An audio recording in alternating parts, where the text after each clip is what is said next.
From a seemingly weak kaiju that could not even cause any problems to even a weak Defense Force soldier, to an absolute monster that almost destroyed the entire world. These are all 8 forms of Kaiju No. 9. You see, in order to understand the process in which Kaiju No. 9 developed, we need to briefly explain how this kaiju operated and the way it thought. Even though it seemed to be a cold and calm individual, paying much attention to what happens around it, it is actually ruthless and driven to finish its missions no matter what, and doesn't hesitate to kill enemies who engage it, though it is also willing to spare innocent bystanders if that meant avoiding drawing unwanted attention onto itself. While calculating and aloof, it can still demonstrate pure anger and annoyance whenever it is defeated, or if its plans are constantly thwarted. Kaiju No. 9's main personality trait is its determination in destroying the Defense Force and retrieving a great kaiju power. Its resolve, along with its scheming nature, brings it to formulate articulate and complex plans to crush the Defense Force. The focus on its plans is so strong that No. 9 appears as a completely apathetic and distant creature, showing no affection or even attention to the kaiju he spawned to eliminate the Defense Force officers. In spite of its usual analytical, collected, and rational demeanor, Kaiju No. 9 is not above being vengeful and holding a grudge against those who have defeated it or ruined its plans, like Kaiju No. 8. Surprisingly, despite wanting to create a world ruled by kaiju, No. 9 has stated that deep down it has always admired humans and their tenacity. It has always wanted to understand humanity and its potential further by learning more about their society. This point is further exemplified in No. 9's conversation with Kafka after its defeat in Chapter 113. Its overall abilities were quite special, and also the main reason this kaiju developed the way that it did, and also why it showcased this many different versions and transformations. Kaiju No. 9 was one of the strongest kaiju seen so far in the series, having a fortitude level of 8.5 when it first appeared. It was able to stall and almost kill 2 talented Defense Force members, and couldn't resist Kaiju No. 8's heavy attacks before fleeing from the scene without being spotted. According to Isao Shinomiya, No. 9 operates like a virus and is noted to be a major threat to the Defense Force by Keiji Itami. Kaiju No. 9 can fuse its body with that of a new kaiju to enter a new powerful form.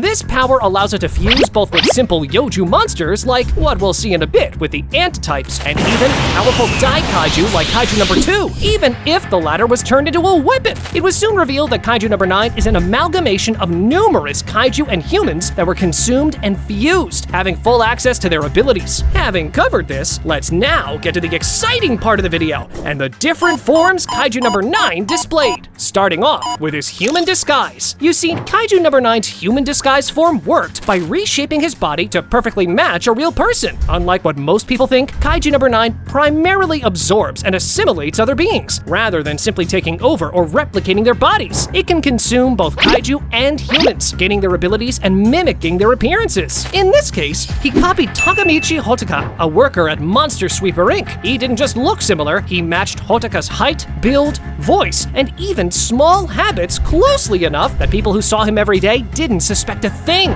This disguise also suppressed his kaiju energy output, letting him pass through normal Defense Force monitoring without triggering alerts. While in disguise, No. 9 still had access to his kaiju abilities. He could fire his finger projectile attacks, regenerate wounds, and even use his power to reanimate dead kaiju into controlled bodies. The difference was that he could do all of this without revealing his true form until the moment he chose to. This made him even more dangerous, since humans believed they were in a safe zone, when in reality, they were next to one of the most dangerous kaiju in all of history. At first, he used this form mainly to watch and gather information. Being inside human environments gave him the chance to learn how the Defense Force operated, observe its strongest members, and find weaknesses he could use later. Over time, the disguise became more efficient, and he could shift into or out of it faster as his own body evolved. Choosing Takamichi Hotoka as his host was deliberate. Hotoka's job cleaning kaiju remains after battles gave No. 9 access to fresh corpses he could study or reanimate. It also kept him close to people like Kafka Hibino without drawing suspicion. This made the disguise not just a way to hide, but a way to position himself where he could strike or retreat at will. No. 9 stayed in this form for extended periods, moving in human spaces without showing signs of strain or instability. That was what made it effective. There were no tells, no obvious gaps in the imitation. For as long as he needed, he could blend in, waiting for the right moment to act. There are still 7 forms left to cover, and let's move on to his base humanoid version, aka the skinny kaiju form. The base humanoid form of Kaiju No. 9 was his true kaiju body before any major power-ups or large-scale transformations. In this state, he had a tall, thin frame with long limbs, exposed muscle-like tissue, and a skeletal facial structure. Despite looking less physically imposing than later forms, this version was agile, quick, and precise. It relied on speed, ranged attacks, and regeneration rather than brute force. Number 9's main abilities in this form included his finger projectile attack, where he could fire hardened bone-like shards at high velocity, rapid regeneration that let him recover from deep wounds in seconds, and the power to reanimate dead kaiju by injecting them with his own cells, turning them into controlled soldiers. He could also detach parts of his body to create smaller, autonomous creatures, which he used for infiltration or distraction. In battle, he operated more like a tactician than a brawler. Rather than rushing in recklessly, Number 9 preferred to keep distance, test his opponent's abilities, and adjust his strategy mid-fight. He fought with efficiency, used his range attacks to chip away at opponents while keeping out of their strike range. If a direct confrontation became too risky, he had no problem retreating to recover and regroup, knowing he could always come back with a better plan. During this stage, he clashed with Kafka Hibino in his kaiju form. The fight revealed Number 9's analytical mindset. He observed Kafka's combat style, strength output, and regeneration capabilities, then adapted his tactics accordingly. Even when outmatched in raw power, he stayed calm, using his speed and regeneration to prolong the fight until he could escape.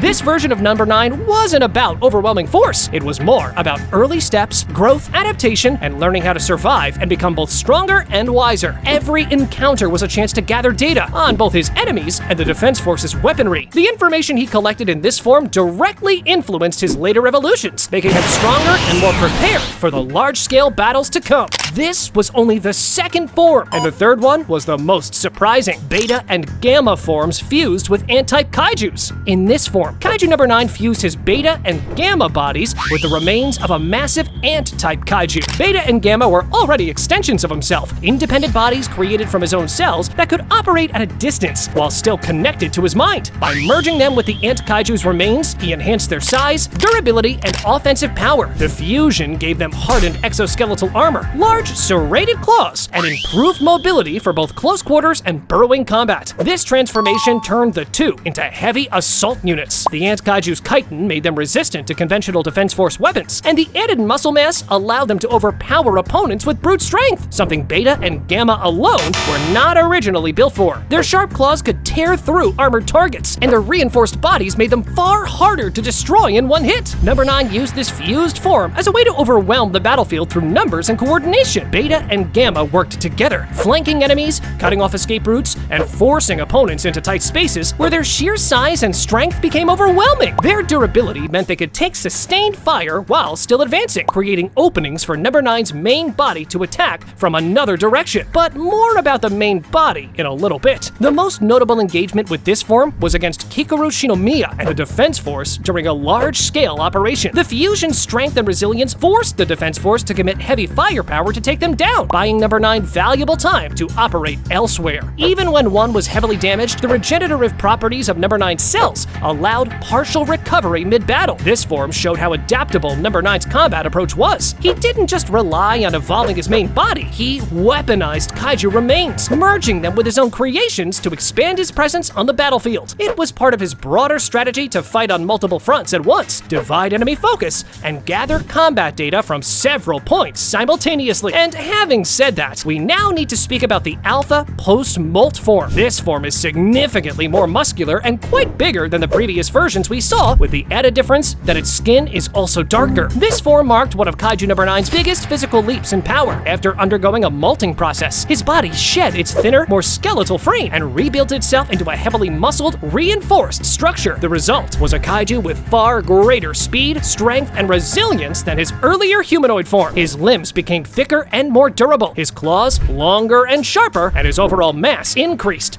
allowing him to strike with devastating force while still retaining high agility. In this state, Number 9 could overpower opponents who had previously matched him blow for blow. His regeneration became even faster, allowing him to recover from deep lacerations or lost limbs within moments. The improved muscle density meant he could withstand heavy artillery fire without being staggered, and his raw striking power was enough to shatter reinforced Defense Force armor with single hits. hits. Despite this new bulk, he didn't lose much of his speed, but instead, his enhanced musculature allowed explosive bursts of movement that caught enemies off guard. Kaiju No. 9's fight against Isao Shinomiya happened when No. 9 targeted him to take control of the Director General's powerful numbers weapon, No. 2. Isao was one of the Defense Force's most dangerous fighters, wearing the No. 2 suit, which gave him immense speed, strength, and the ability to unleash high-powered strikes drawn from the original Kaiju No. 2's abilities. This was not a fight No. 9 could win through trickery alone. He had to match Isao directly at the start. Isao fought on equal ground. His mastery over the No. 2 suit allowed him to move faster than No. 9 could track at times, hammering him with rapid, crushing blows. Isao's strikes were precise and relentless, forcing No. 9 to stay defensive and use his regeneration to survive. Each hit was enough to tear chunks out of his body, and for a while, it looked like Isao's sheer speed and power would end the fight before No. 9 could adapt. But as the battle went on, No. 9 began learning Isao's attack patterns. His regeneration bought him the time he needed to study openings and adjust his movements, while Isao was reaching his limits faster and faster. The turning point came when No. 9 pushed Isao into overextending. A sudden counter allowed No. 9 to close in and land several damaging hits in quick succession. From there, the tide shifted rapidly. No. 9's strength and speed in his alpha post-molt muscular form gave him the raw power to match Isao's suit-enhanced blows. Using his claws and relentless offense, he broke through Isao's guard, striking vital points to weaken him further. This victory not only removed one of the Defense Force's strongest leaders from the battlefield, but it also allowed No. 9 to claim the immense power of Kaiju No. 2 for himself, leading directly into his massive post-absorption form. But what form is that exactly? Well, the one that we're gonna analyze now, the post-Isao absorption. You see, after defeating Isao Shinomiya, Kaiju No. 9 absorbed both his body and the numbers weapon No. 2, triggering one of his most dramatic transformations, the huge form. This wasn't just a size increase though, it was a complete fusion of his own biology with the immense power and traits of Kaiju No. 2. His body grew to towering proportions, his muscles thickened even further, and his overall structure became bulkier and more heavily armored. Most notably, his head and facial features took on more aggressive beast-like traits, reflecting No. 2's influence. This form gave No. 9 overwhelming raw strength and endurance. The physical power he gained from No. 2 allowed him to strike with a force to level buildings in a single blow. His durability increased to the point where concentrated heavy artillery fire barely slowed him down, and his regeneration became almost instantaneous. In addition to the physical boosts, he inherited abilities from No. 2's combat style, including enhanced speed despite his massive size, and the ability to release devastating shockwave-like strikes that could damage enemies without direct contact. The huge form also amplified No. 9's presence on the battlefield. He no longer needed to rely on strength or infiltration. He could dominate open combat through sheer superiority. This marked a turning point in his approach. Instead of avoiding direct fights with the top Defense Force members, he now actively sought them out, confident in his ability to overpower them. And let me tell you that this transformation wasn't just about physical dominance. It also represented a psychological blow to the Defense Force. Isao had been a key leader and one of humanity's strongest fighters. By absorbing him, No. 9 not only gained his power, but also removed a vital figure from the enemy's command structure. His appearance in this form was not just a big wound for the Defense Force, but also a message that the balance of power was shifting in his favor, and the Defense Force no longer had its strongest weapon against him.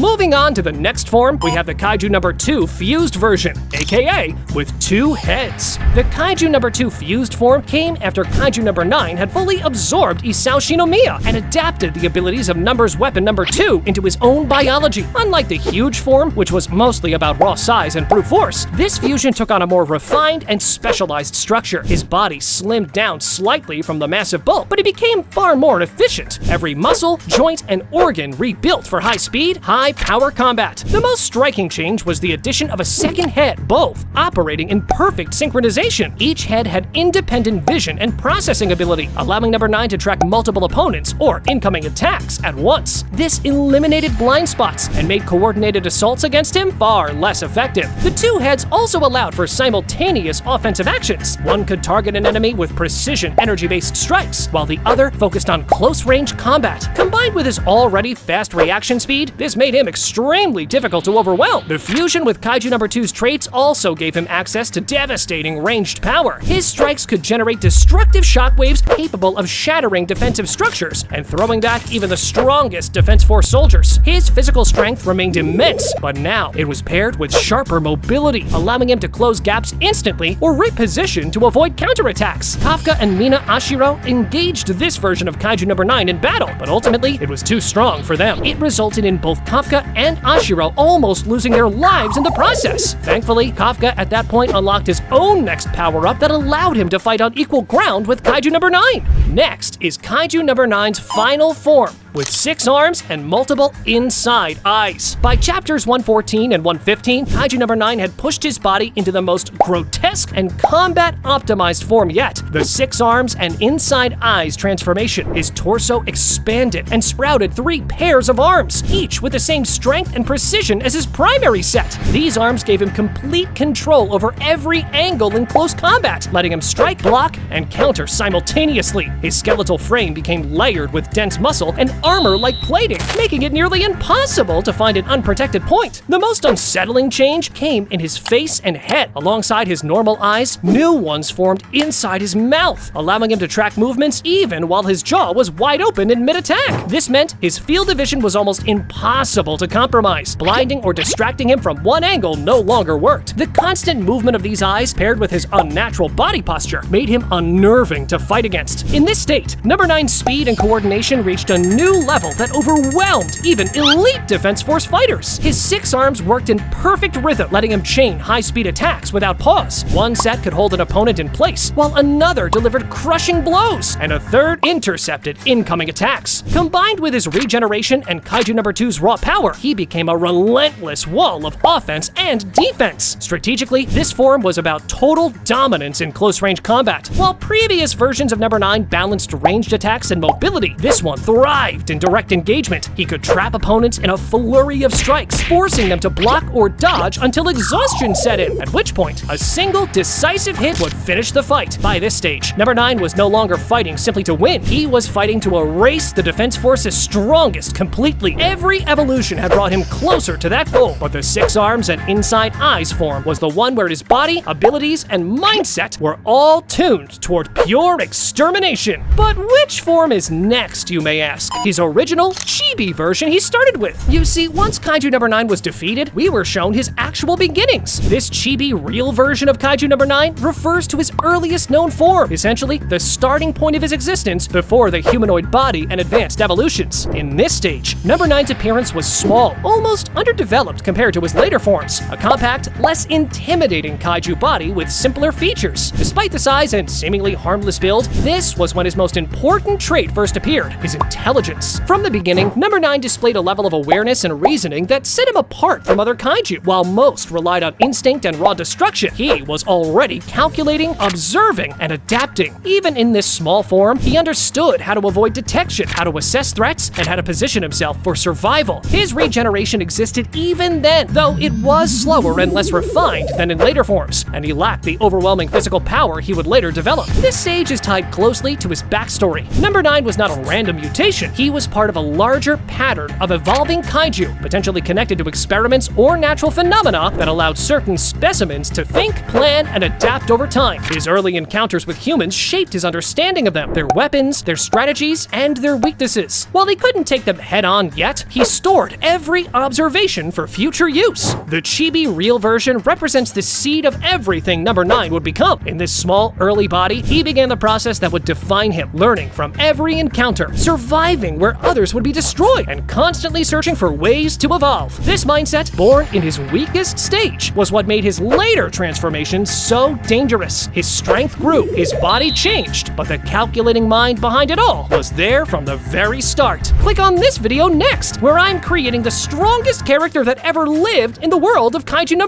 8. Go on, check it out!